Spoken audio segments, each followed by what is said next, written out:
好，歡迎收睇約一置業頻道，我係嘉嘉。今期影片同大家嚟到咗寶能城新收咗一套勁高性價比嘅單位啊！115方嘅4房精裝帶全屋空調，而且業主仲要送埋部分家私電器俾你，唔需要改動，簡單咁拎件衫、拎個充電器就可以入住啦。呢個業主當時買入呢都係8、9千蚊一方嘅，咁佢而家呢就係置換大屋，所以誠心出售啊！單價3400，總價388000就可以攞低啊！而家事不宜遲，跟住鏡頭上去睇睇呢位業主嘅寶藏單位。咁我哋而家上到咗單位，單位係114方嘅精裝嘅4房單位。咁我哋而家首先由入戶門呢個位置睇翻，咁入戶門呢就係我哋發展商交樓標準嘅實木門。有街坊留意過我哋寶能城個屋苑，亦都知道寶能城本身標配就係智能密碼鎖。咁而家呢個智能密碼鎖呢，就係業主自己升級咗嘅。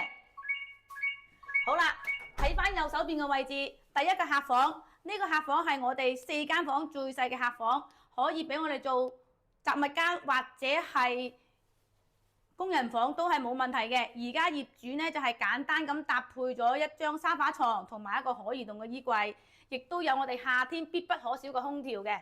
咁再過嚟少少啦，睇翻呢邊啦，呢邊就係一個一體到頂嘅鞋櫃，係我哋當時發展商嘅交樓標準嚟嘅，簡約嘅白色，永遠都唔會過時。再過嚟少少啦，就睇翻我哋嘅客廳。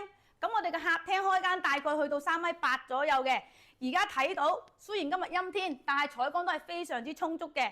而且我哋而家望到啦，業主喺個客廳係簡單咁搭配咗一張3人沙發、茶几同埋我哋嘅電視地櫃，亦都搭配咗一部85寸嘅超大電視啊！留意望到我哋客廳亦都係有空調嘅，因為全屋嘅空調業主都係唔會帶走噶啦。望翻過去，我哋南向嘅陽台，仲可以睇到我哋少少咁多個江景同埋我哋嘅山景嘅，整體視野嚟講呢，亦都係非常舒服嘅。好啦，翻過嚟呢邊有樣嘢要話俾大家聽嘅，因為業主係會帶走部分家私嘅。咁啱先業主有講過沙發同埋電視機佢係會帶走嘅。咁再過嚟呢邊啦，睇翻我哋嘅飯廳。咁我哋嘅飯廳呢，業主就係簡單咁搭配咗一張長方形嘅4人飯台。咁呢張飯台呢，業主都係唔帶走嘅。再過嚟少少，睇埋我哋個廚房。咁我哋個廚房呢，就係標準嘅7字形廚房啦。有我哋廚房3件套，同埋我哋嘅吊櫃同埋我哋嘅地櫃嘅。咁啱先有講過，業主係會帶走部分家私嘅。同埋電器嘅，咁冰箱咧業主都係要求帶走嘅。咁再過嚟少少，廚房側邊仲有個生活陽台，咁係放咗我哋嘅洗衣機啦，同埋我哋嘅熱水器。咁洗衣機同熱水器咧，業主就唔帶走啦。咁我哋而家再睇翻我哋嘅休息區。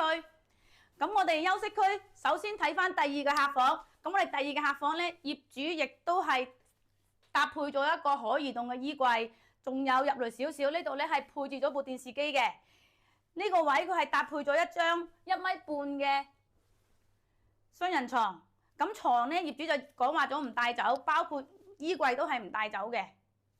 咁再過去我哋睇翻我哋嘅工位，咁我哋嘅工位呢就係發展商嘅交樓標準，做咗乾濕分離嘅。咁我哋再睇睇佢個淋浴區窄唔窄先，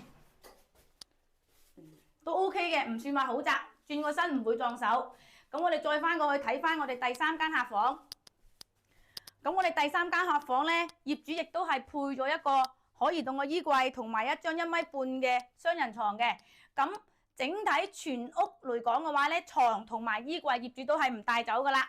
咁我哋最後再睇翻我哋嘅主人房。咁我哋主人房個主位呢，亦都係做咗乾濕分離嘅。過嚟少少睇翻主人房嘅休息區。咁呢邊呢，就係我哋發展商交樓標準做咗嘅一體到頂衣櫃。再過嚟少少，而家業主喺休息區係搭配咗一張1.8米嘅雙人床，同時係做到咗3邊落床嘅，而且喺呢邊呢個位置亦都係簡單咁搭配咗一張化妝台。咁最後再同大家總結下呢個單位嘅情況。咁今日呢個單位就係寶能城115方4房精裝嘅單位，而家業主就係置換大屋，誠心出售啊！業主就要求帶走部分家私電器嘅，會帶走我哋大廳嘅沙發同埋電視機，仲有我哋嘅冰箱同埋佢嘅小家電嘅。咁而家業主報價就係一口價38.8萬。如果屏幕前嘅街坊想翻嚟肇慶置業，預算又喺40萬內嘅話咧，呢套亦都係一個唔錯嘅選擇，因為唔需要大改動就可以入住啦，省心又省時啊！如果有街坊想持續關注肇慶樓市，可以訂閱我哋頻道。同樣有街坊需要放租或者放售，都可以隨時聯繫我哋㗎。今期節目就到呢度，下期再見，拜拜。